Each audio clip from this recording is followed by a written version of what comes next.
അങ്ങനെ വോട്ടൊക്കെ ചെയ്തതിന് ശേഷം ഞങ്ങൾ നേരെ ചൂമീൻ്റെ അവിടേക്ക് വിട്ടു. വേറെ ഒന്നുമല്ല, ഇന്ന് അവിടെ ചൂമീൻ്റെ ഹസ്ബൻഡിൻ്റെ ഒരു ഫാമിലിയിലൊരു കല്യാണം. അപ്പോൾ നമ്മളെല്ലാവരും വിളിച്ച സ്ഥിതിക്ക് നമ്മളെല്ലാവരും കൂടി അവിടേക്ക് പോവാണ്. അങ്ങനെ ഞങ്ങൾ കുറച്ച് ആൾക്കാർ കാറിലും പിന്നെ കുറച്ച് ആൾക്കാർ ബൈക്കിലും അങ്ങനെയൊക്കെയാണ് പോയത്. നമ്മളെന്തായാലും കാറിലാണ് പോയത്. അങ്ങനെ നമ്മൾ കുറച്ച് നേരമൊക്കെ കാറിൽ ഇരുന്നെങ്കിലും കുറച്ച് കഴിഞ്ഞാൽ പിന്നെ എല്ലാവർക്കും ഉറക്കം വരാൻ തുടങ്ങി. അങ്ങനെ നമ്മൾ ഐസ്ക്രീമും അതും ഇതും സിപ്പപ്പ് ഐസ്ക്രീം അങ്ങനെ പല സാധനങ്ങളും വാങ്ങി കഴിച്ച് ഒടുവിൽ അങ്ങനെ നമ്മൾ അവിടെ എത്തി. പിന്നെ എന്താ, എല്ലാവരും വോട്ടൊക്കെ ചെയ്തു, ഞാനും വോട്ടൊക്കെ ചെയ്തു.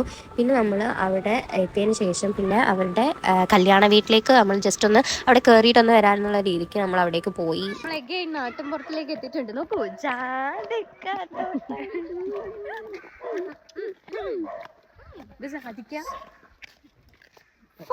പിന്നെ നമ്മൾ കല്യാണ വീട്ടിലെത്തി. പിന്നെ മിറർ എവിടെ കണ്ടിട്ടുണ്ടെങ്കിൽ നമുക്കൊരു വീഡിയോയോ ഒരു ഫോട്ടോയോ ഒന്നും എടുക്കാണ്ട് പോകുന്നുണ്ടെങ്കിൽ ഒരു മനസ്സമാധാനം ഉണ്ടാവില്ലല്ലോ. പിന്നെ നമ്മൾ കുറച്ച് നേരം വീഡിയോ ഒക്കെ എടുത്ത് പിന്നെ എന്താ ചൂട് കൂടുതലായതുകൊണ്ട് തന്നെ കൂളറിൻ്റെ മുന്നിൽ നിന്ന് ഞങ്ങൾ അനങ്ങിയിട്ടില്ല എന്ന് പറയാം. പിന്നെ നമ്മൾ നേരെ ഒരു വീട്ടിലേക്ക് പോയി. പിന്നെ നമ്മൾ ഇന്ന് പാർട്ടിയാണ്, അപ്പോൾ പാർട്ടിക്ക് വേണ്ടിയിട്ട് എല്ലാവരും മാറ്റലും ഉണ്ടാക്കലൊക്കെ ചെയ്ത് ഇതാണ് എൻ്റെ ഔട്ട്ഫിറ്റ് എന്ന് പറയുന്നത്. ആ ഒരു സമയമൊക്കെ ആകുമ്പോഴത്തേനും എനിക്ക് നല്ലോണം വിശന്ന്. അങ്ങനെ നമ്മൾ കുറച്ച് നേരം ചെക്കൻ്റെ വീട്ടിലൊക്കെ അവിടെ ഇവിടെ തിരിഞ്ഞ് കളിച്ചിട്ട് പിന്നെ നേരെ ഒന്നും നോക്കില്ല, ഫുഡ് കഴിക്കാൻ കയറി. നല്ല ബിരിയാണി ആയിരുന്നു, ആ ഒരു അച്ചാറും അടിപൊളിയായിരുന്നു.